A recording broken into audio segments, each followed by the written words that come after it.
আসসালামু আলাইকুম। আমি সার্ভেয়ার মোহাম্মদ মাসুম, আছি সোনারগাঁও থেকে। আজকে আমি আপনাদের সামনে ফারায়েজের কিছু অংশ নিয়ে আলোচনা করব। সেটা হচ্ছে মায়ের অংশ, অর্থাৎ মৃত সন্তানের মা কিভাবে সম্পত্তি পেয়ে থাকে সে বিষয়ে আমি আলোচনা করব। তো একজন মা তার মৃত সন্তানের সম্পত্তি থেকে মূলত তিনটি উপায়ে মালিকানা লাভ করে, অর্থাৎ সম্পত্তি পেয়ে থাকে। যদি মৃত সন্তানের কোনো সন্তান থাকে, ছেলে হোক বা মেয়ে হোক, যদি সন্তান থাকে তাহলে একজন মা 6/1 পাবে। এটা হচ্ছে প্রথম শর্ত। দ্বিতীয় শর্তে আছে, যদি সন্তান না থাকে তাহলে মা পাবে 6/2। যদি মৃত সন্তানের সন্তান না থাকে, যে মারা গেল তার যদি সন্তান না থাকে, তাহলে মৃত সন্তানের ভাই বা বোনের উপরে একটু খেয়াল রাখতে হবে। যদি মৃত সন্তানের ভাই বা বোন একজন থাকে তাহলে আর আলোচনা করার দরকার নেই, মাথায় রাখার দরকার নেই, মা 6/2 পাবে।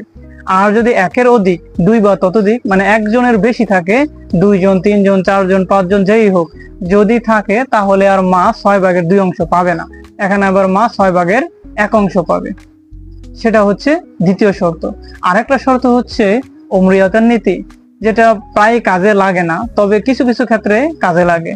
যেমন সাহাবীরা হযরত ওমর রাদিয়াল্লাহু তাআলা আনহুর কাছে এরকম একটা ফারায়েজের একটা নিয়ে গিয়েছিল। তখন যে হিসাবটা ছিল এরকম, যে একজন যে মারা গেল তার বাবা, মা আর স্ত্রী আছে, অর্থাৎ ছেলে মারা গেল, তার বউ, মা, বাবা, এই তিনজনে শুধুমাত্র জীবিত, আর কেউ জীবিত না।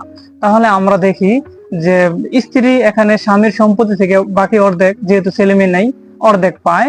ধরেন 6 টাকা ছিল তার কাছে, তাহলে 6/3, তার মানে 3 টাকার মালিক। ওই হিসাবে যে বাবা তো ক্রনিক শেয়ার, সেখানে 6/1, অর্থাৎ সে 1 টাকার মালিক। মা হয়ে যায়, যেহেতু সন্তান নেই, 2 টাকার মালিক হয়ে যায়। তাহলে এখানে দেখা যাচ্ছে যে এই উদাহরণের মাধ্যমে আমরা বুঝতে পারলাম বাবার চেয়ে মা মালিক বেশি হয়ে যাচ্ছে। এজন্য সাহাবীরা ওমর রাদিয়াল্লাহু তাআলার কাছে একটা সমাধানের জন্য যায়। তখন ওমর রাদিয়াল্লাহু তাআলা আনহু যে সমাধানটা দিয়েছিল, যে যেহেতু ছেলে মারা গেছে, তার স্ত্রীকে অর্ধেক দেওয়ার পরে বাকি যে সম্পত্তি থাকবে সেখান থেকে বন্টন করা হবে। যেমন 6 টাকা থেকে যদি তার স্ত্রীকে 3 টাকা দিয়ে দেওয়া হয়, বাকি যে থাকবে 3 টাকা, ওই 3 টাকার 6/2, 3/1 ধরা যায়। তাহলে 3/1 হচ্ছে এখানে 1 টাকা, আর বাকি টাকাটা আবার বাবার কাছে চলে যাবে।